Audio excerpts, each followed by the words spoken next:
नमो अर्हन्ताणं नमो सिद्धाणं नमो आयर्याणं नमो उवज्यायाणं नमो लोये सौवसाणम्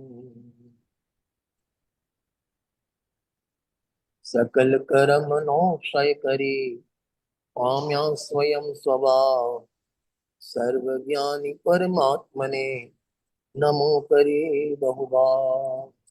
अब આપણો બંધ કરી ઈષ્ટોપદેશ ગ્રંથ આપણે ક્રમમાં ચાલે છે. કેટલા સેશન થયા તો મને ખબર નથી. હવે આપણે અંતિમ ચરણમાં છીએ. 49-50 એ બે ગાથા પ્રેરણાની અથવા શિખામણની ગાથા છે અને 51 નંબરની ગાથા એમને આ ઈષ્ટોપદેશ ગ્રંથનું અધ્યયનનું ફળ બતાવેલું છે. અત્યાર સુધી 1 થી 48 ગાથા સુધી આચાર્યદેવ અનેક તત્વની ચર્ચા, વેદ જ્ઞાનની ચર્ચા, પ્રેરણા, વૈરાગ્ય, નિમિત્ત ઉપાદાન, નિશ્ચય વ્યવહાર અનેક ચર્ચાઓ કરતા હતા. હવે અંતિમ ચરણમાં આપણને શિખામણ આપે છે. આ શિખામણ પ્રેરણાવાળી શિખામણ છે. જગતમાં આપણે લૌકિકમાં શિખામણ આપીએ, જો કે આવું ના કરવું જોઈએ, આમ કર, તું આમ કર. ઘરમાં વહુને રસે તો બેટા જો આ રીતે પહેલા વઘાર કરવાનો, પહેલા તેલ મૂકવાનું શિખામણ આપીએ. ઘરમાં છોકરાને મહેમાન હોય તો આ રીતે બી એને જય જય કરવાનું, એને પગે નમસ્કાર, ચરણ સ્પર્શ કરવાના શિખામણ આપીએ. છોકરાઓને શિખામણ આપીએ. દુકાનમાં વેપારીને શિખામણ આપીએ. આ બધી શિખામણ પાપરૂપ પ્રવૃત્તિ વાળી છે અને સંસાર વધારનારી છે, પરિભ્રમણ વધારનારી છે. આચાર્ય દેવ એવી શિખામણ, એક જ શિખામણ આપી છે 49 ગાથામાં. એક શિખામણ, એ શિખામણ એવી છે કે જો આપણે માની લઈએ તો ભવનો અભાવ થયા વગર રહે નહીં. એક જ શિખામણ છે 49 ગાથામાં. પછી શિખામણમાં એટલું જ છે, સાહેબ મારે શું કરવું? તાર ભાઈ આત્માની ચર્ચા, વાચા ને પૂછા કરવી, આટલું જ કરાય, બીજું કશું નહીં કરવું. હવે એમાં આત્મા કેવો છે એના માટે એક લાઈન છે, અને બીજીમાં એ આત્મા માટે આપણે શું કરવું એની વાત છે. એકમાં વિષયની વાત છે અને એકમાં એ વિષયને ગ્રહણ કરવા માટે આપણે શું કરવું આની શિખામણ છે. અનાદિથી આપણે બધું જ કર્યું, એકલું આ નથી કર્યું. જે અનાદિથી નથી કર્યું એ આચાર્ય આપણે કરાવવામાં આવે છે. વિચાર કરો કેટલી એમની કરુણા આપણા પ્રત્યે હશે આચાર્ય દેવને. પછી નિષ્કારણ કરુણા, અકારણ કરુણા, કોઈ જાતના રિટર્ન ગિફ્ટ વગરની માને અપેક્ષા વગરની કરુણા. કોઈ પણ રીતે આ જગતના જીવો સુખને પામે. આપણે ચર્ચા તો કરીએ છીએ, વાર્તા પણ કરીએ છીએ, માહે માહે એનું પુષ્પેશમ કરીએ છીએ, અનુભવ પણ કરીએ છીએ. આ બધી ચર્ચા, વાર્તા અને અનુભવ એકલો આત્માને છોડીને પરનો કરીએ છીએ. હવે આચાર્ય દેખે જે સમયસાર તમને ખ્યાલ હોય તો 5મી ગાથામાં, 4થી ગાથામાં એમ લખ્યું કે શ્રુત પરિચિત અનુભૂત સર્વને કામ ભોગ બંધનની કથા, પરથી જુદા એકત્વની ઉપલબ્ધિ કેવળ સુલભના. કે આનાથી આ બધું તું કરી ચુક્યો છો, પણ એક પરથી ભિન્ન, સ્વથી એકત્ર પરથી વિભક્ત એવા આત્માની તે વાત કથા સાંભળી નથી, ચર્ચા કરી નથી અને અનુભવ કર્યો નથી. એવો એકત્વ વિભક્ત આત્મા તો 5મી ગાથામાં એમને કર્યું, પ્રતિજ્ઞા કરી કે દર્શાવું એક વિભક્તિ આત્મા તમારી વિભવથી, દર્શાવું તો કરજો પ્રમાણ. હું એવા એકત્વ, એવા એટલે કેવા?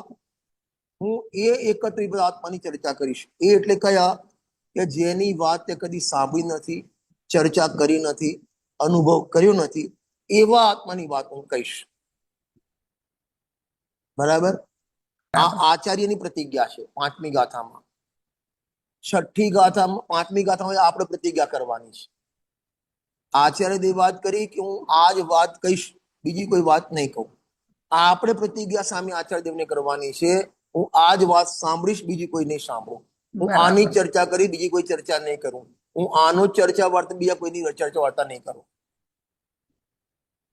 ખબર છે અમારે ગુજરાત ઇન્ડિયામાં કોર્ટમાં કેસ હોય ને તો એ વખતે તમે જુબાની આપવા જાઓ, તમારું કંઈક બોલાવે તો ત્યાં હાથમાં આમ ગીતા આપે, તો આ બાઇબલ જે ગ્રંથ હોય આપે, આના ઉપર હાથ મૂકીને તમારે કહેવાનું હું જે કહીશ એ સત્ય કહીશ, સત્ય સિવાય બીજું કઈ નહીં કહું.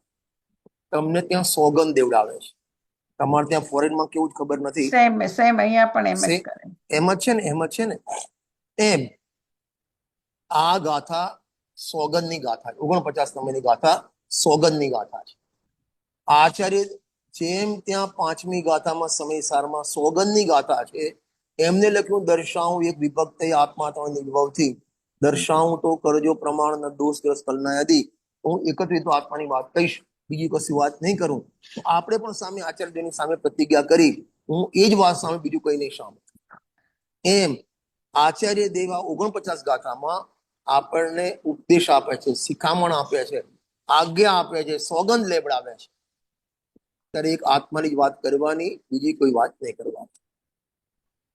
એની પ્રતિજ્ઞાની ગાથા કહો, સોગંદની ગાથા કહો, નિયમની ગાથા કહો, શિખામણની ગાથા કહો, પ્રેરણાની ગાથા કહો, યા 49 નંબરની ગાથા. ખ્યાલ આવે છે હાજી. નથી? જેમ ગાંધીજી જ્યારે આફ્રિકા ફોરેન ગયા હતા ભણવા માટે, ગાંધીજી નામ સાંભળ્યું છે ને? હાજી હાજી. એ ફોરેન ગયા હતા તો એ વખતે એમની માતાએ એમને 2 વસ્તુના નિયમ આપ્યા હતા. એક તો પરસ્ત્રીનું સેવનનો ત્યાગ, દારૂનો ત્યાગ. આ બેના નિયમ આપ્યા છે, એમને પ્રતિજ્ઞા લેવડાવી. એમ આપણને આચાર્ય દેવ પ્રતિજ્ઞા લેવડાવે કે તું ભાઈ આવું નહીં કરે, તારે આ જ કરવાનું, આત્માની જ વાત કરવાની, આત્માની સાંભળવાની, આત્માની ચર્ચા કરવાની. અરે તું બોલે તો પણ આત્મા માટે બોલે, અરે શ્વાસ લે તો પણ આત્મા માટે લે. જે સ્વાનુભૂતિ દર્શન છે બેનશ્રી બેનનું, એમાં 8મો કે 9 નંબરનો બોલ હશે પ્રશ્નોત્તર, એમાં લખ્યું છે ખાતા પીતા ઉઠતા બેસતા સ્વપ્નમાં પણ હું ચૈતન્ય ભગવાન આત્મા છે ના ભૂલાવું જોઈએ. સ્વપ્નમાં પણ કલાબેન, સાચી વાત. સ્વપ્નમાં કઈ રીતે? દાખલા કે હું રજનીભાઈ છું, બરાબર? હવે મને રાતે સપનું આવ્યું એ વખતે હું રજનીભાઈ છું એમ રે? નહીં. સપનામાં હું મોદી થઈ ગયો, હું અમેરિકા છું, સ્વિટ્ઝરલેન્ડ ફરવા ગયો છું, પેરિસ ફરવા ગયો છું, એવા સપના આવે. પણ એ વખતે સપનામાં તો એવું જ આવે ને અલગ અલગ. એ વખતે હું રજનીભાઈ છું યાદ રે કે રે? કારણ કે સપનામાં તમને કહે રજની ફટ, હા ઉઠી જાય. એ વખતે પણ તમને સ્વપ્નમાં પણ તમે હું રજનીભાઈ છું એવું શ્રદ્ધાન છે કે નહીં? છે. એ રીતે આપણે ઊંઘમાં હોઈએ, સપનામાં હોઈએ, એ વખતે પણ કોઈ બોલે કે ગાયક તરત ઉભા થઈ જાય, હા મારી વાત છે, મને કેમ યાદ કર્યો? એ ગાથા છે આવ્યા 49.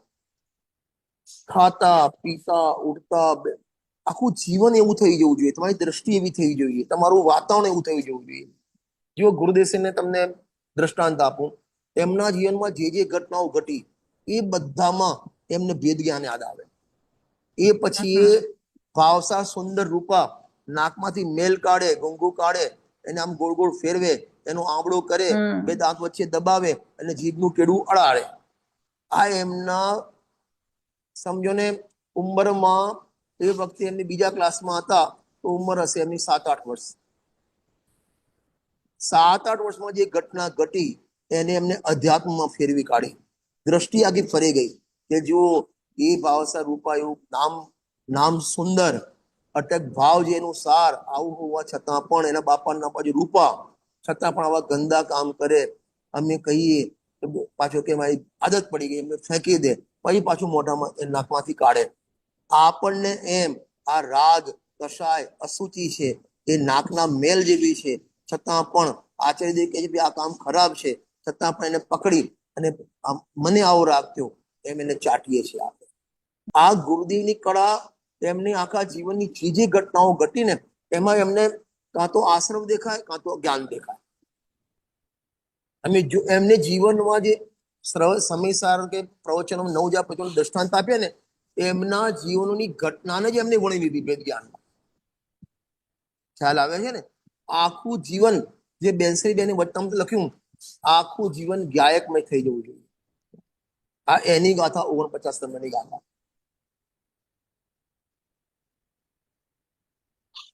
આમ બીજી ચર્ચા કરો ને તરત આ ગાથા ના મેં તો પ્રતિજ્ઞા લીધી છે આચાર્ય જોડે, હું આત્માની જ વાત કરીશ, આ ખાવા પીવાની વાત કેમ કરી? અંદર ઠીસ આવી જોઈએ મગજમાં, એટલે મનમાં આમ ઠીસ આમ ચૂબવું જોઈએ. ચૂબવું જોઈએ ખબર પડે છે. જેમ જેમ જેને પાઇલ્સ આવે ને, પાઇલ્સ મસા, હવે એ મસો અંદર લેટિન વાટે એને ચૂબે, બેસે તો પણ ચૂબે ને ચાલે તો પણ ચૂબે. હું એમાં હમણાં 2-3 મહિના પહેલા એમાંથી ગુજરી ચૂકેલી મને યાદ છે. પૂછે તમને બધામાં સેજ થાય ને ખૂચે, આમ તમારું સેજ મુવમેન્ટ થાય ને ત્યાં તમને ખૂચે, અંદર ચૂબે. એમ આપણને હર જગ્યાએ ચૂબવું જોઈએ. ખાતા પીતા ઉઠતા બેસતા વેપાર ધંધામાં ખાન પાન વિષય ભોગ બધામાં આત્માની ઉદ્ધતા રાખવી, એના માટેની આ ગાથા છે. જે સમયસારની 31 નંબરની ગાથા લખ્યું ને, જીતી ઇન્દ્રિયો જ્ઞાન સભાવે અધિક જાણે જ્ઞાન સભા મુદે આદમ. તું જ્ઞાન સભાને ઉર્ધ્વ કર. પેલાને કશું નથી, તું તારો અવાજ વોલ્યુમ મોટો કરી દે. બીજા વોલ્યુમ તમે તો કશું કરી શકતો નથી, તારું વોલ્યુમ વધારી દે. ઘણી વખત દ્રષ્ટાંત આપું છું કે આપણા ઘરમાં, તમારા ઘરમાં છોકરાનો છોકરો હોય, ટીવી ચાલુ કરે કે ટેપ રેકોર્ડ ચાલુ કરે, અવાજ હોય, તમે સાધ્યા કરતા તમને ડિસ્ટર્બ થાય, તમે રૂમ બંધ કરો તો પણ અવાજ આવતો હોય, પણ શું કરો તમે? તમારા ટેપનો અવાજ ઊંચો કરી દો. પેલો છોકરો તમારું કશું નહીં કરે, તમારું સાંભળશે નહીં, તમે તમારું વોલ્યુમ વધારી દો. અહીં કઈ રીતે વોલ્યુમ કે હર સમયે, હર પ્રસંગે, હર ઉદયમાં, હર ઘટનામાં, હર સંયોગમાં, હર વિયોગમાં જ્ઞાનની ઉદ્ધતા રાખવી, આત્માની ઉદ્ધતા રાખવી. આ એની ગાથા છે. ખ્યાલ આવે છે? પ્રેક્ટિકલ ગાથા છે. શરીરમાં રોગ આવ્યો, જ્ઞાનને ઉદ્ધવ કરો. ચર્ચા રોગની ના કરો, જ્ઞાનની કરો. ધંધામાં નુકસાન થયું, નુકસાનની ચર્ચા ના કરો, જ્ઞાનની ચર્ચા કરો. વેદ જ્ઞાનની ચર્ચા કરો. ઘરમાં કોઈનો વિયોગ, મરણ થઈ ગયું કે મરણની ચર્ચા ના કરો, જ્ઞાનની ચર્ચા કરો.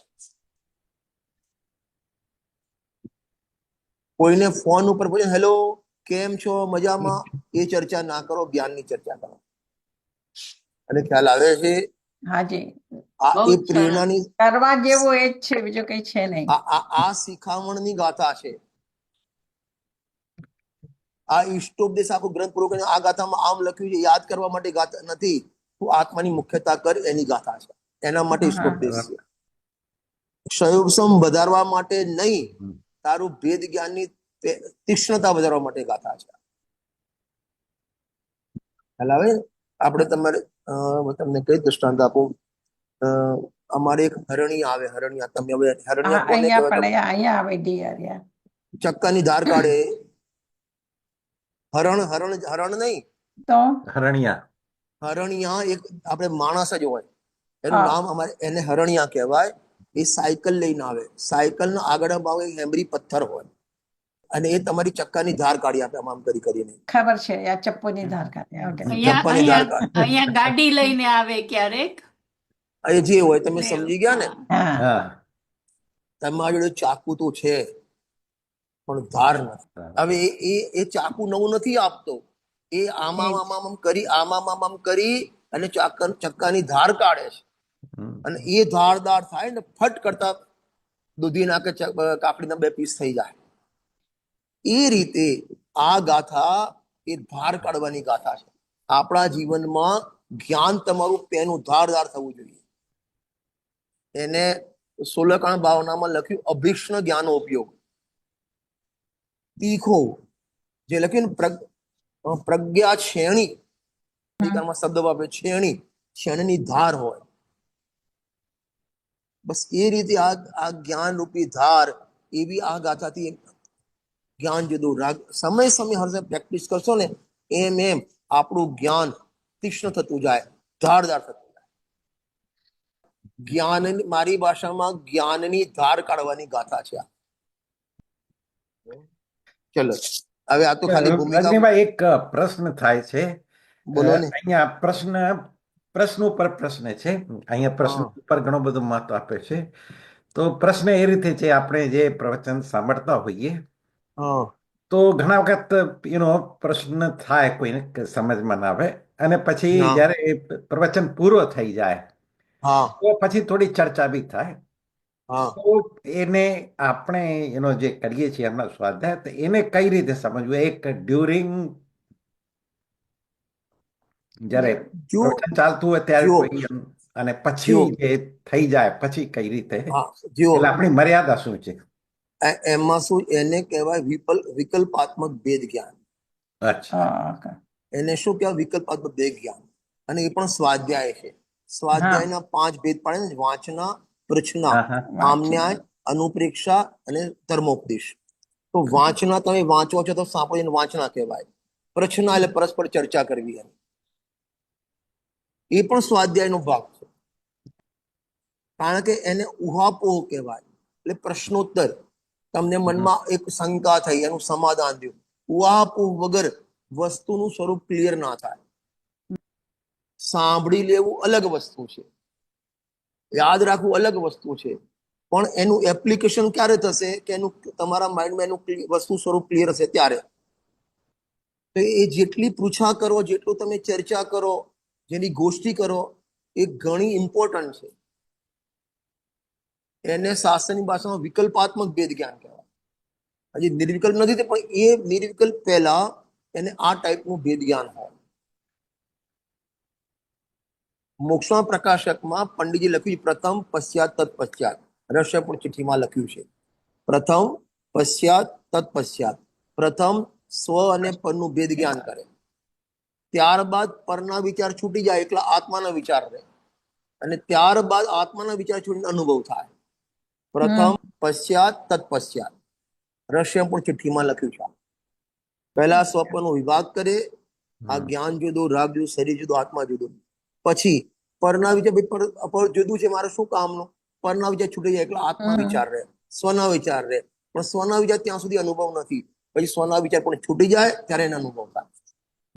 આ ક્રમ છે. અત્યારે તો આપણે શિખામણ લેવાની આચાર્ય દેવ જોડે. તમને ખબર છે પેલો શું કહેવાય, કોલેજમાંથી ડિગ્રી લઈને નીકળે, પેલું કોન્વેન્ટ શું કહેવાય, આપે ને ડિગ્રી આપે, આમ માથે ટોપી પહેરાવે, કોન્વોકેશન. કોન્વોકેશન. કોન્વોકેશન દે. મને ઇંગ્લિશ થોડું મારું કાચું છે, ગ્રેડ બરાબર? કહી શકાય. હે ગ્રેજ્યુએશન સીધો વર્ડ થઈ જાય. ના, ગ્રેજ્યુએશન તો ડિગ્રી છે, ડિગ્રી આપવામાં આવે, આખો સમારોહ કરવામાં આવે, એને ડિગ્રી આપવામાં આવે, માથે ટોપી પહેરે. એ વખતે એ એના ડીને અમને અંતિમ શિખામણ આપે. તમે આજે કોલેજમાં 5 વર્ષ ભણ્યા, આ કર્યા, તે કર્યા, તું આમ ભવિષ્યમાં આમ કરજો, ફલાણું કરજો. એને શિખામણ કહેવાય. દીકરીને આપણે વળીએ ને, સાસરીમાં વળીએ ને, ત્યારે માતા એને શિખામણ આપે કે બેટા, ત્યાં સાસુસરા માંથી મા બાપ માનજે, એમની સેવા કરજે, વિનયમાં રહેજે, ઊંચા અવાજે બોલતી નહીં, નહીં તો મારું નામ બગાડીશ તું. એને શિખામણ કહેવાય.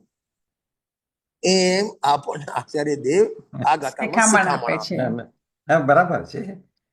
મારો પૂછવાનો ભાવ એ હતો કે હા અહીંયા દ્રવ્યાન યોગ ઉપર મહત્વ હોય, પણ ઘણા વખત ચર્ચામાં શું થાય કે કારણાનો યોગનો વિષય જરા મહત્વનો થઈ જાય, અને આખો સમય જે હોય તો એમાં ચાલ્યું જાય.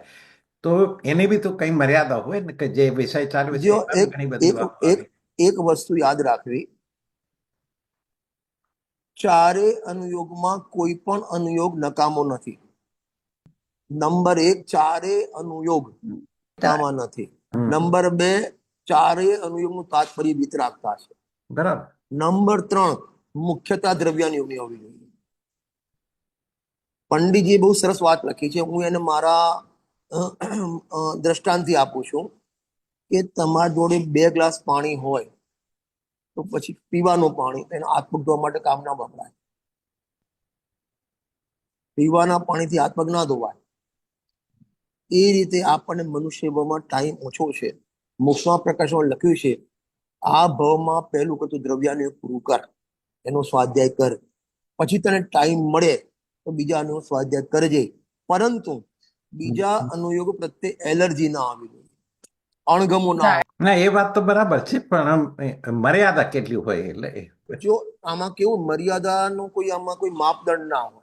અચ્છા. જેમ જેમ તમને કહું સમયસાર અધ્યાત્મનો ગ્રંથ, આમાં કેવું છે, ચર્ચામાં કહો કે તમારા સ્વાધ્યાયમાં કહો કેટલું આપવું. હવે તમને ખબર છે કે રસોઈ શો હોય છે, અમારે અહીં ચાલે છે રસોઈ શો. બતાવે ભાઈ તમારે ભાઈ આ સમોસા કઈ રીતે બનાવવા, આ ફલાણું કઈ રીતે બનાવવા, એની રેસીપી બતાવે. પછી એમાં કે અમે અડધો ચમચો આ લીધું, અડધો ચમચો આ લીધું. અને જ્યારે મીઠું આવે ને, મીઠું નમક, તો એમ કે સ્વાદ અનુસાર, દરેકનો સ્વાદ અલગ અલગ હોય. અને ખ્યાલ આવે એનું માપદંડ ના હોય. ના ના એ વાત બરાબર છે. આપણે જોવાનું કે આપણે એ સંબંધી નોલેજ આપણને નથી, તો એમાં જવાનું કોઈ વાંધો નથી. પણ એમાં જઈને એમાં રચ્યા પછી નથી રહેવાનું. યાદ રાખવાનું કે આ બધી કર્ણાની છે, નિમિત્તની મુખ્યતાથી વ્યવહારના કથન છે, ગુણસ્થાનાથી આપણા આત્મામાં નથી. અને જે તમે એમ કહો તો સમયસારમાં 50 થી અજીબ અધિકારમાં 50 થી 55 ગાથામાં જે કુદરતી 29 બોલનો ઉકળો આખું કર્ણાની મૂક્યું છે. તમે આગળ સર્વશુદ્ધ જ્ઞાન અધિકારમાં જાઓ, એ 148 પ્રકૃતિના કર્મના સંન્યાસની ભાવના અને 147 ભંગ લખ્યા છે, કર્ણાની મૂક્યું છે. બરાબર. એટલે એવું નથી કે ક્યાં શું આવે ના આવે. ના, એટલે દ્રવ્યાની યોગની વાત હોય ગાથામાં, તો દ્રવ્યાની યોગની મુખ્યતા જોઈએ, પછી બાકીના એની ઓછી હોવી જોઈએ એમ. એટલે આમાં કેવું છે કે વક્તાની જવાબદારી છે. અચ્છા. વક્તાની. અચ્છા. સામે શ્રોતામાં લાગે કે ભાઈ આ ભાઈ કર્ણાયુગને અવોઇડ કરે તો કર્ણાનો ઉપદેશ આપવો પડે. હું તમને ગુરુદેવનું દ્રષ્ટાંત આપું છું. એ મારા પિતાશ્રી મને કહેતા હતા. સવારે સમયસાર ચાલતું હતું અને એ વખતે 75-76 ગાથા સમયસારની કરતા ચાલતી હતી. ઉદ્ગલનો છે ને ભાઈ, રાગમાં આદિ મધ્ય અંતમાં ઉદ્ગલ વ્યાપેલું છે. જેમ ગળામાં માટી વ્યાપી છે એમ રાગમાં પૂદગલ વ્યાપ્યું છે. અને જેમ કુંભાર ગળામાં વ્યાપતો નથી તેમ જીવ રાગમાં વ્યાપતો. આ ત્યાંનો વિષય છે. તો ગુરુદેવ એને પૂરો ન્યાય આપ્યો. બરાબર. સાંજે ચર્ચામાં એક વ્યક્તિ ઉભો થયો કે સાહેબ રાગ પૂદગલનો છે ને? તો ગુરુદેવ આમ ચશ્મા ઊંચા કરીને જોયું કોણ બોલે છે, કયા ટોનથી બોલે છે. કોણે કીધું? રાગ જીવની પર્યાયમાં થાય છે, જીવનો છે. પેલો બેસી ગયો બિચારો. એટલે સામે એટલા માટે મોક્ષના પ્રકાશકમાં પંડિતજી લખ્યું, દર્દીની ઈચ્છા અનુસાર દવા આપવામાં આવતી નથી, દર્દીના રોગ અનુસાર દવા આપવામાં આવતી. સામે દેખાય કે આને અધ્યાત્મના અતિરેકમાં આ સ્વચ્છંદી થાય છે, તો રાગની સ્થાપના કરે, પૂજા પાઠ એની સ્થાપના કરે. અને પૂજા પાઠમાં ધર્મ માનતો ના બી આ તો બધું ક્રિયાકાંડ છે. એટલે એ વક્તાના હાથમાં છે. કોને મુખ્ય કરવો, કોને ગૌણ રાખવું, કેટલું મુખ્ય કરવું, કેટલું ગૌણ કરવું, માત્ર આ બધું એ ડોક્ટર, કારણ કે જે વક્તા છે ડોક્ટર છે. ભાઈ આને થાઇરોઇડની 100 પાવરની આપી કે 25 પાવરની આપી કે 125 પાવરની આપી, એ ડોક્ટર નક્કી કરે. તમે એમ કહો ના મને તો પેલી ગુલાબી કલરની દવા મને બહુ ભાવે છે, કે ના મને તો એકલી છઠ્ઠી ગાથા જ ગમે છે, કે ના. ખ્યાલ આવે છે? હાજી.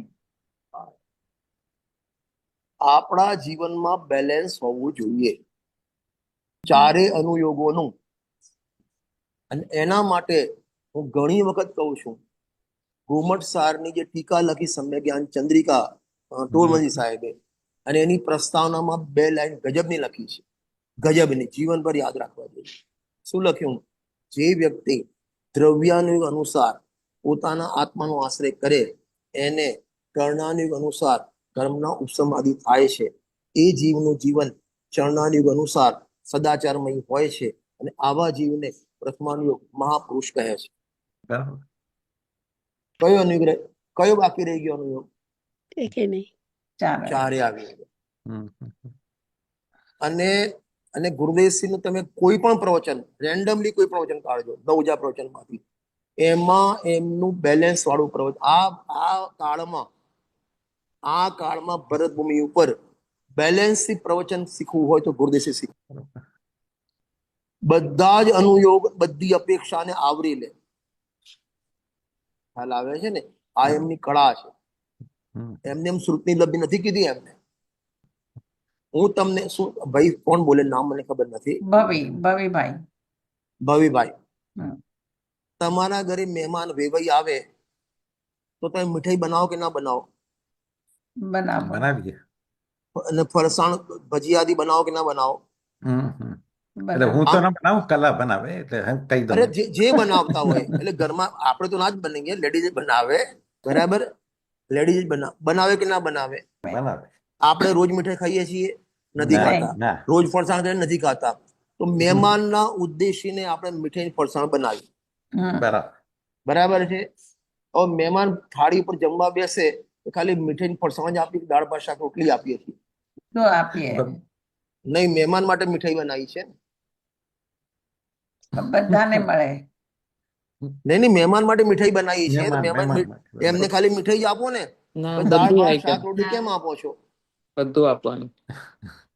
તમે દાળ ભાત શાક રોટલી સલાડ, અરે મીઠું પાણી પાપડ છાશ, ત્યારે એને ફૂલ ડીશ કહેવાય. એકલું મીઠાઈ ને ફરસાણ પર નાસ્તો કહેવાય, ફૂલ ડીશ ના કહેવાય. એકલી મીઠાઈના 2 પીસ આપો અને થોડી સેવ કે બુંદી આપો, એટલે બીજું કઈ નમકીન, એને નાસ્તો કહેવાય, જમવાનું ના કહેવાય. જમવામાં ફૂલ ડીશ જોઈએ. બરાબર. એમ આપણા આ શ્રદ્ધામાં, આપણા આચરણમાં ચારો યુગની ફૂલ ડીશ જોઈએ. બરાબર. બરાબર, બહુ સરસ. મારો બીજો એક પ્રશ્ન છે. થોડા પ્રશ્ન થાય તો વાંધો નથી ને? બોલો બોલો, મને વાંધો હા. નથી. તો અહીંયા આપણા સોનગઢમાં ગુરુદેવશ્રીના 2 પ્રવચન થાય. પ્રવચન પૂરો થઈ જાય, જે પોણું કલાક કે કલાકનું જે બી હોય, હા પછી એનો બધા નાના નાના ગ્રુપમાં ભેગા થાય. હા તો પછી કઈ એ ચર્ચા, જે મને બહુ પરિચય નથી સોનગઢનો એટલો હા બધો, હા હા હા હા. તો એ જ્યારે એ લોકો નાના ગ્રુપમાં ભેગા થાય તો એ લોકો હા. શું ચર્ચા કરે? એક પ્રવચન સાંભળ્યું છે, હા, હા, એ જરા મેં- મહત્વનો વાત બિંદુ છે, એટલા માટે તમને પૂછ્યું. એટલે હું એનો સહભાગી થયેલો છું. બરાબર. હા, એટલે એ વખતે કોઈ પ્રવચન પડતી જાય પછી હમ. 5-7 ગ્રુપ પડતા હતા. હા. એક નવલભાઈ, એક હતા હા. કિશનભાઈ, એક હતા હા. લાલચંદભાઈ, એક સુશીલાશ્રી. આવા બધા ગ્રુપમાં 10-10, 15-15 જણ બેસી હા. ગુરુદેવસિંહના પ્રવચનમાં આજે કઈ વસ્તુ વિશેષ આવી, ક્યાં ભાર આપ્યો, બરાબર. એની ચર્ચા થાય. કારણ કે દરેક વ્યક્તિને બધી વસ્તુ પકડી જાય એવું ના હોય. કારણ કે આપણો ઉપયોગ ચંચળ છે, એટલે કોઈ વસ્તુ પકડાય, કોઈ વસ્તુ ના પકડાય. તો એ જે વિદ્વાનો હતા એ મંડળી બધે બેસતા અને એ આખા શું કહેવાય પ્રવચનનો સાર એને હાઇલાઇટ કરતા હતા. અચ્છા. એમ નથી કહેતા ન્યૂઝમાં આજના મુખ્ય સમાચાર, હમ. પ્રવચનના મુખ્ય પોઈન્ટ્સ, એની ચર્ચા કરતા હતા. તો બહુ હા, સરસ. એ દિવસના એ ગાથાના એ પ્રવચનની ચર્ચા, બીજી કોઈ નહીં. બીજી કોઈ નહીં. અચ્છા. હા, કરવું જ જોઈએ. હમ. એના ઉપરથી દાખલા હું બેઠો છું એ ચર્ચામાં અને એમને કીધું આ ગુરુદેવ પ્રવચનમાં આ પોઈન્ટ આવ્યો, તો પછી તમને એમ થાય ચાલો મને ખબર કેમ ના પડી, આ પોઈન્ટ તો બહુ સરસ છે. તો તમારી ક્યુરિયોસિટી વધતી જ આવી જાય. બરાબર.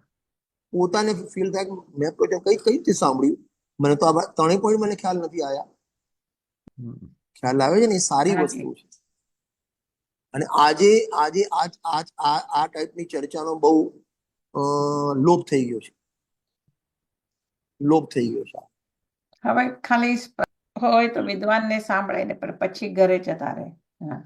ને અત્યારે શું થયું, એક રૂટીન લાઈફ થઈ ગઈ છે. Routine life. ભાઈ 1/4 કલાક બે અત્યારે શુક્રવારે છે તો આપણે 1/4 કલાક 7:15 સાંભળવાનું પ્રવચન, આ જનરલી વાત કરું છું. પણ એનું જે ફોલોઅપ હોવું જોઈએ, ફોલોઅપની બહુ જ આપણામાં કમી છે. ફોલોઅપની કમી છે. વાસ્તવમાં તો સ્વાધ્યાયમાં તમારે નોટ ને પેન લઈને બેસવું જોઈએ. હું આજે પણ ટીલ નાઉ આજે પણ ગુરુદેવના પ્રવચનમાં મારું કોઈ આઈપેડ નું કોઈ પણ તમે શાસ્ત્ર ખોલશો, ગુરુદેવના પ્રવચન નોટ મળશે તમને. બરાબર. એનું કારણ આપણો ક્ષય એટલો છે નહીં, ભૂલી જઈએ. આપણે એ વખતે ભ્રમ થઈ જાય, મને યાદ છે, કલાક પછી યાદ નહીં રહેતા મને. એના એ શબ્દો તમને, જે શબ્દની ગહેરાઈ તમને યાદ નહીં રહે. બરાબર. અને એના માટે જ અમે એક 10 વર્ષ પહેલા સોનગઢમાં એક મુહિમ શરૂ કરી હતી, ગુરુવાણી મંથન શિબિર. અને એની થીમ એ જ હતી, અડધો કલાક ગુરુદેવનું પ્રવચન ચાલે અને એના ઉપર પોણો કલાક વિદ્વાન બોલે. એ પ્રવચન ઉપર. વિદ્વાનને પ્રવચન નથી કરવાનું, વિદ્વાનને ગુરુદેવ અડધો કલાકમાં શું કીધું, કયા પોઈન્ટ હાઇલાઇટ કર્યા, એ એને ચર્ચા કરવાની. અને અમારી 18 તારીખથી 18, 19, 20, 21, 22, 23 5 દિવસ દિલ્હી છે અમારે ગુરુવાણી મંથન શિબિર. હું અને દેવેન્દ્ર બિજોલિયા ત્યાં જઈએ છીએ. એટલા માટે મેં આવતો શુક્રવારે ગુરુવારે રાખ્યું છે, એટલા માટે હું શુક્રવારથી બહાર છું. એટલે આવતા વીકમાં 13 તારીખ ગુરુવારે, શુક્રવારે હું ટ્રેનમાં છું. એટલે એના માટે જ આ અમે શરૂ કર્યું છે. હું એટલા માટે એમાં 5 પોઈન્ટ કહું છું. તમે ગુરુદેવનું પ્રવચન સાંભળો. એમાં નંબર 1, કઈ ગાથા ઉપર પ્રવચન હતું. નંબર 2, એ ગાથામાં કયા પોઈન્ટ્સને સિદ્ધ કરવા માટે ગુરુદેવ કેટલા રેફરન્સ આપ્યા ગાથાઓના. પ્રવચન સરમાં આમ લખ્યું છે, ફલાણી ગાથામાં નિયમ સરમાં ફલાણી આમ લખ્યું છે, શ્રીમદજી આમ, કેટલા રેફરન્સ આપ્યા તમે ફાળો. નંબર 3, એને સરળ કરવા માટે કેટલા દ્રષ્ટાંત આપ્યા, એ સિદ્ધ કરો. નંબર 4, પ્રેરણા અને વૈરાગ્યની વાત કેટલી આવી. અને નંબર 5, એમાંથી પ્રયોજન શું કાઢ્યું. આ 5 વાત દરેક અડધો કલાકના પ્રવચન તમે ફાઉન્ડ આઉટ કરો, સાહેબ તમે ગેરંટી કહું છું, તમે જિંદગીમાં એ પ્રવચન નહીં ભૂલે. બરાબર. તો પછી બીજો એક પ્રશ્ન થાય છે, તમારો અંગત પ્રશ્ન છે, એટલે નહીં જવાબ આપો તો બી ચાલશે. ના બોલો. અહીંયા આવો, એનો 49 નો આજે લેવાનો છો, ઈષ્ટ ઉપદેશનો. તો એ પહેલા તમે કઈ રીતે તૈયારી કરીને આવો? સોરી. જો મારી એક હેબિટ છે, હું જયારે દાખલા તરીકે સમયસારની મારે ગાથા લેવી છે કોઈ પણ જગ્યાએ, તો એ ગાથામાં ગુરુદેવશ્રી જેટલી વખત પ્રવચન કર્યા એ બધા હું સાંભળી લઉં છું. 13 થી માંડીને 19 વખતના બધા જ પ્રવચન હું સાંભળીશ. જેટલું એમનું લિટરેચર એ ગાથામાં બધું વાંચીશ. પછી એમાં કે ભાઈ આ શુદ્ધનો અર્થ એમને શું શું કર્યો એ હાઇલાઇટ કરીશ અને એની એક નોટ બનાવીશ. એ પોઈન્ટ લખીને હું આવું છું પ્રવચન. ખ્યાલ આવી જાય છે. તો હું એમને એમ નથી રહેતો, એ તો ખબર જ છે, એ તો એમાં સંદેહ નહીં. મને તમે કોઈ પણ એટલું અત્યારે ગુરુદેવની મહેરબાન એટલે આમ એમના પ્રતાપે એટલું સારું છે, કોઈ પણ ગ્રંથ ગમે તે ગાથા મારા આગળ મૂકો, મારે કોઈ રેફરન્સની જરૂર નથી, હું સીધો પ્રવચન કરું. છતાં પણ મારી આદત છે એ પ્રવચન સાંભળેલા હોય તો પણ એ ફેરથી વાંચવાના, સાંભળવાના. અત્યારે અમારે સવારે પ્રવચનમાં જે રેગ્યુલર જે ચાલે છે એમાં શક્તિ અધિકાર ચાલે છે. શક્તિ અધિકારમાં આત્મવૈભવ એમાં પ્રવચન છે, આત્મ પ્રસિદ્ધિ એમાં પણ શક્તિના પ્રવચન છે, પ્રવચન રત્નાકર એમાં પણ છે, સમયસાર સિદ્ધિ 12મો ભાગ એમાં પણ છે, પ્રવચન નવનીત 4થો ભાગ એમાં, અને આત્મવૈભવ 19મો ભાગ એમાં પણ છે. આ 6 ના હું આધાર વાંચીને જાઉં છું અને એમાં કયા પોઈન્ટ્સમાં બીજા કરતા અલગ એમને અર્થ કર્યો. અને હું પ્રવચન માટે નથી કરતો આ તૈયાર મહેનત, હું મારા માટે મહેનત કરું. હું અત્યારે તમને ઈષ્ટોપદેશ પ્રવચન હું તો મારો સ્વાધ્યાયમાં મસ્ત રહું છું. સામે તમને એંગલ કહીને બોલવું અલગ વસ્તુ છે, પણ મને પ્રવચનમાં એ ગાથામાં હું રંગાઈ જાઉં છું. અને મારી ભાવના એવી, મારો ટ્રાય પણ એવો હોય છે, સામે વાળો પણ એ ભાવનામાં રંગાઈ જાય, એ ગાથાના ભાવમાં રંગાઈ જાય તો મજા આવે. મારે પોણો કલાક પ્રવચન નથી કરવાનું, પોણો કલાકને સાર્થક કરવાનું છે. બરાબર. મારે પ્રવચન નથી કરવું, મારે સમયને સાર્થક કરવું. અને હું અહીં પ્રવચનમાં બેસીને વિષયથી વિષયાંતર થવું ને, હું પોણો કલાક નથી બગાડતો. સામે 50 જણ બેઠા, 50 ના પોણો કલાક એટલે 38 કલાક બગડ્યા. એટલે તમારી વાત જે થઈ એ વક્તા તરફથી જ થઈ, તો હવે શ્રોતાની શું જવાબદારી છે હવે અહીંયા શ્રોતાની જે- જવાબદારી એ પણ સાંભળી લો. હા મેં 2-3 વર્ષ પહેલા આમ હિંમતનગરમાં કોરોના કાળમાં હિંમતનગરમાં 10 લક્ષણ પર્વ કર્યા હતા હિંમતનગરમાં. એ અચ્છા. વખતે 10 લક્ષણ આગળના દિવસે હા જે પ્રવચન કર્યું હતું, મેં કીધું તમે 10 લક્ષ પર્યુષણની તૈયારી શું કરી? ભાઈ મંદિર સાફ કર્યું, રંગરોગાન કર્યું, તમારા માટે તમે પર્વની શું તૈયારી કરી? મંદિર માટે નહીં. બરાબર. તમે તમારા પરિણામની વિશુદ્ધિ માટે શું તૈયારી કરી? એ હોવું જોઈએ. તમે આજે ઇષ્ટોપદેશનું 49 ગાથાનું પ્રવચન સાંભળો છો, તમે શું તૈયારી કરીને આયા? ખાલી એ વખતે પહેલા 49 ગુરુદેવનું પ્રવચન ચલી દીધું એટલું નહીં. તમે ગુરુદેવનું પ્રવચન સાંભળીને આવો, એમાં અંડરલાઈન કરો. તમે હા. પૂછો કે રજનીભાઈ આમાં લખ્યાનો શું અર્થ થાય? એ તૈયારી કહેવાય. પછી અડધો કલાક બેસીને એને ચિંતનમાં લો. આવું કેમ લખ્યું? શા માટે લખ્યું? લખવાનું પ્રયોજન શું છે? હું કાયમ કહું છું, જીનવાણી વાંચો ને તો હમ. કીડી મકોડાની જેમ વાંચો. કેમ કીડી મકોડાની જેમ? જેમ ગોળનું ગળપણ હોય ને ત્યાં કીડી ચોંટી જાય. કાંઈ પણ ગળપણ દેખે ને કીડી ત્યાં ચોંટી જાય. એમ એક એક શબ્દ કીડી જેમ ચોંટી જાવ. એ પણ કેમ લખ્યો? આ કેમ લખ્યું? તે કેમ લખ્યું? અને પછી પોતાની જાતને પૂછો.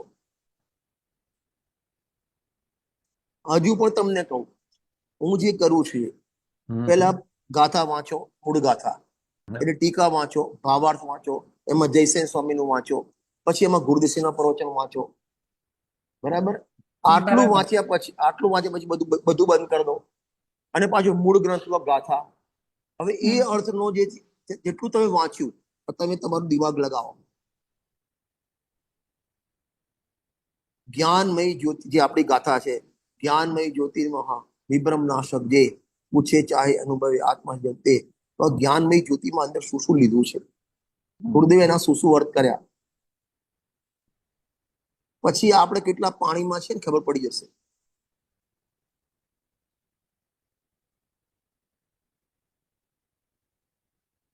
એવું છે. બહુ સરસ. બોલો. થોડો વેસાય થઈ ગયો I guess.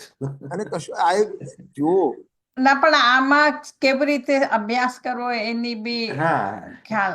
હા. એટલે થોડો ખ્યાલ આવે. બહુ સરસ સ્વાધ્યાય થયો. આપણે ગાડી પહેલા ચલાવાય તો પછી પહેલા ગાડી કઈ રીતે ચલાવી તો શીખો. પહેલા આપણે 2 કલાક ગાડી ચલાવી પણ ખબર જ નથી કેટલા બિચારા પછાડ્યા, કેટલાને તોડ્યા, કેટલાને ફોડ્યા. હા હા પહેલા ગાડી ચડાવતા શીખ્યા. મારી થોડી બોલવાની સ્ટાઇલ આવી છે, ખોટું ના લગાડતા. ના ના નહીં, Yeah. પણ એવી જ જોઈએ અને- તો જ અસર થાય. અમારા જેવાના એ પ્રશ્ન ઉભા થાય એનો બી ખોટો નહીં લગાડતા. અને ખોટું લાગે ને તો હું તો ખુશ થઈશ. હું ના, સોરી ચોટ નહીં કહું. લાગવી જોઈએ ને, નહીં હા તો બસ, પછી. હા. હું ચોટ લગાડવા માટે જ બોલું છું. હમ. ના ના બરાબર છે. બરાબર. ચલો, બહુ સરસ, બહુ 49 સરસ. 49 ગાથાનો આપણે પાઠ કરીએ પહેલા, અને હા. પછી થોડી હવે 5 મિનિટ છે ચર્ચા કરીશું. હાજી. અવિદ્યા વિદુરમ જ્યોતિ પરમ જ્ઞાનમયમ મહત તત્પ્રષ્ટવ્યમ તદેષ્ટવ્યમ તદ્રષ્ટવ્યમ મુક્ષભી. એનું ગુજરાતી વાંચીએ. જ્ઞાનમયી જ્યોતિર્મહા વિભ્રમનાશક જે પૂછે ચાહે અનુભવે આત્માર્થી જન તે. જો ઉપર મૂળ પ્રાકૃત વાંચીએ આપણે, પહેલી ઉપરની પ્રાકૃત લાઈન વાંચીએ. એમ છે તેથી. ના, ઉપર પ્રાકૃત ગાથા ગાથા પ્રાકૃત હા, ગાથા. okay. પ્રાકૃત. ઓછું કર. હા. અવિદ્યા વિદુરમ. હા બસ બસ. જો આવી. જે પહેલી લાઈન છે એ આત્મા માટેની વાત છે, અને બીજી લાઈન એના માટે મુમુક્ષુએ શું કરવું એની વાત છે. છેલ્લો છે મુમુક્ષુ ભી. હા. છેલ્લો છે મુમુક્ષુઓએ. મુમુક્ષુ કોને કહેવાય? જે મોક્ષને ઈચ્છે. મોક્ષની જ અભિલાષા હા. હોય એને. અને એક બાજુ નિયમ છે કે મોક્ષની પણ અભિલાષા જેને નથી.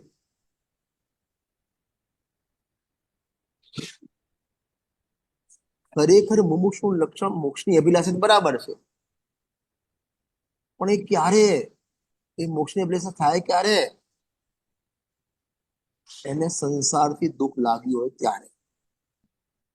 બેનશ્રી બેને વચનામૃતમાં લખ્યું, આ તો સંસારથી ખરેખર થાકેલો હોય ને એના માટેની વાત છે. અને સંસારથી થાક લાગ્યો, સંસારમાં ખાવા પીવામાં મજા આવે છે, તો આત્માની મોક્ષની વાત તો કરશે, અને ખાલી વાતોડિયો ગાયક થશે, પરિણામરૂપ ગાયક નહીં થાય. બેનશ્રી બેને લખ્યું, બહુધા મુમુક્ષોનો ગાયક વાતોડિયો ગાયક છે. વાતોમાં તો મોટી આમ જાણે દેવનો દીકરો બધી વાત કરે, કેવળ જ્ઞાનની પણ પર છે ને વેદ પણ પર છે, પર્યાય માત્ર પર છે, ફલાણું ઢીકણું બધી વાતો કરે, પરિણામમાં કઈ જોવા ના મળે. મુમુક્ષુ બી આ બાજુથી જુઓ તો સંસારથી થાકેલો હોય, અને આ બાજુ જુઓ તો એને આત્મા સિવાય બીજું કઈ ના જોઈતું હોય.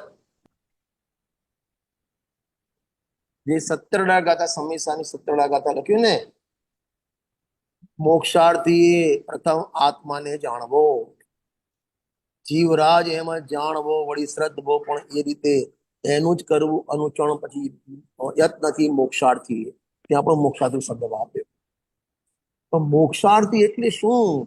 ખાલી આપણે મુમુક્ષુ, આપણે બધા મુમુક્ષુ છે ને, આપણી છાપ છે ટેડબાર મુમુક્ષુ, એટલે મુમુક્ષુ મંડળમાં જાવ એટલે મુમુક્ષુ થઈ ગયા એમ? નહીં, મોક્ષ પોતાને સંસારથી થઈને આત્મા જ જોઈએ. હવે હું તમને પૂછું છું, ચલો મોક્ષ જોઈએ છે, તમને મોક્ષ કેમ જોઈએ છે? કારણ કે સુખી થવું છે, પહેલા તો સુખી થવું છે. અરે સુખી સુખ ક્યાં છે ત્યાં જ જવું હા, પડશે. ચલો બરાબર છે, સુખી થવું, ચલો સુખી, વેલેડ, બહુ સરસ. તમને અત્યારે શું પ્રોબ્લેમ છે? સંસાર ફરીથી જોતો નથી એટલે મોક્ષ જોઈએ છે. અગર હું એક વસ્તુથી બીજી વસ્તુમાં જતી હોઉં તો પછી મારી મને વાત સુખ સાંભળો. ક્યાં રહ્યો? એમને બોલો. હું શું કહું છું, તમારે ચલો મોક્ષમાં કેમ છે? સુખી થવા માટે, ચલો એગ્રી. તો તમે ત્યાં દુઃખી છો? અગર હું એક વસ્તુમાંથી બીજી હા, વસ્તુમાં જાઉં તો હા દુઃખી હા જ, દુઃખી હા, છીએ દુઃખી જ છીએ. શું દુઃખ છે તમને? શું દુઃખ છે? જન્મ મરણના દુઃખ છે. હવે લાગ્યા છે વાતો કરવી બધી, વાતો થોડા થોડા લાગે છે. જન્મ મરણ દુઃખ છે, મિથ્યાત્વ, પણ મિથ્યાત્વ તમને લાગ્યું, આપણને ક્યાં લાગ્યું છે? વાતોમાં લાગ્યું છે દુઃખ, ખરેખર રિયલ દુઃખ લાગતું નથી. તરફડે આપણે આત્મા માટે તરફડ થાય છે. જે બેનશ્રી બેનને 13-14 વર્ષની ઉંમરે વિરહની વેદના જે ભજન લખ્યું, એવું વિરહ આપણને લાગ્યું ક્યારે? નથી લાગતો. શાસ્ત્રમાં લખ્યું સંસારમાં દુઃખ છે, એટલે આપણે દુઃખ કહી દીધું. આપણને દુઃખ ક્યાં લાગ્યું? તમને એમ કોઈ મુનિરાજને તમે જુઓ, તમને એમ લાગ્યું કે આ જગતમાં સુખીમાં સંત આ છે? નહીં લાગે. મુનિરાજની મુદ્રા જોઈ, હા, ભલે માથે સગડી સળગતી હોય, હાડ પિંજર દેખાતા હોય, પાંસળી દેખાતી હોય, તમને એ વ્યક્તિ સુખી લાગે છે? નથી લાગતો. આપણને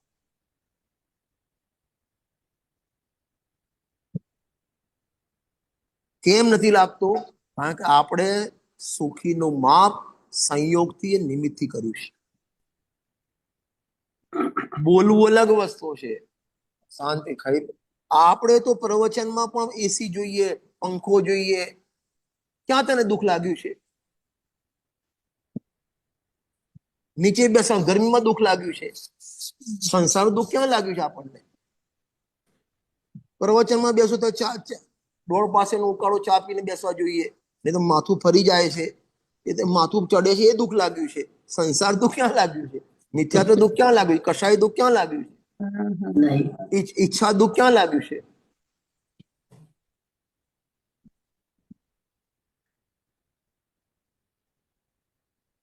ખ્યાલ આવે છે? હાજી.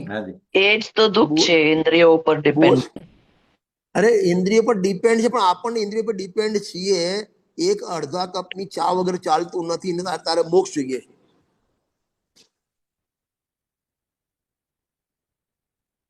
ગુરુદેવસિંહની ભાષામાં બીડી પીએ નહીં તો બે પૈસાની બીડી પીએ ત્યારે મગજ ભાઈ પૈસા મગજ તર થાય, અને એને પાછું આત્મામાં સુખ જોવે, ક્યાંથી મળે? મુમુક્ષુ લખ્યું છે. હમ. એની ચર્ચા આપણે 13 તારીખે મળશું ત્યારે કરશું. ટાઈમ થઈ ગયો છે આપણો. હાજી. ભાઈ એક પ્રશ્ન છે. આજે ગુરુદેવનું અમે પ્રવચન સાંભળ્યું ને, તો હા, એમાં છેલ્લે શીતલ પ્રસાદજીનો એક 49મી ગાથા એમ લખ્યું હતું. તો ઈ શીતલ પ્રસાદજીનું નામ ત્યાં કેવી રીતે આવ્યું છે? ઈ કોની કઈ ગાથા? એ સમાધિ કઈ તંત્ર. ઓગણસ સમાધિ તંત્ર. 49મી ગાથાનું પ્રવચન ગુરુદેવનું સાંભળે, એમાં 49મી ગાથા લીધી ત્યારે કદાચ શીતલ પ્રસાદજીએ લખ્યું છે એટલે તે એમને ટીકા લખી છે સમાધિ તંત્રનું. સમાધિ હા, તંત્રની. સમાધિ હા તંત્ર. સમાધિ તંત્ર જે ગાથા છે ને, આ ગાથામાં 53 નંબરની ગાથાનો આધાર આપ્યો છે. હા હમ. સમાધિ તંત્ર 53 નંબરની ગાથાનો આધાર આપ્યો છે. અને એ જે શું કહેવાય ટીકા હશે એમની, એટલે યાદ કર્યા હશે. હું જોઈને કહીશ તમને. હા, એમાં કોઈ પણ એમને છે તો ને નહીં ભાઈ, કહું. એમણે 49મો નંબર લખ્યો છે એટલે થોડુંક કન્ફ્યુઝન થયું છે. અને એમાં શબ્દો કયો? થોડાક જુદા છે, આ ગાથાથી જરાક જુદા છે. મને પણ પેજ એટલે નંબર કહો. પેજ હું નંબર કહો. શેર કરું છું. હા હા, પેજ નંબર કહો, હું કાઢીને જોઈ લઈશ મારામાં. પેજ નંબર તમને કહું 374. 370. સાવ છેલ્લે છે, પ્રવચનમાં છેલ્લે.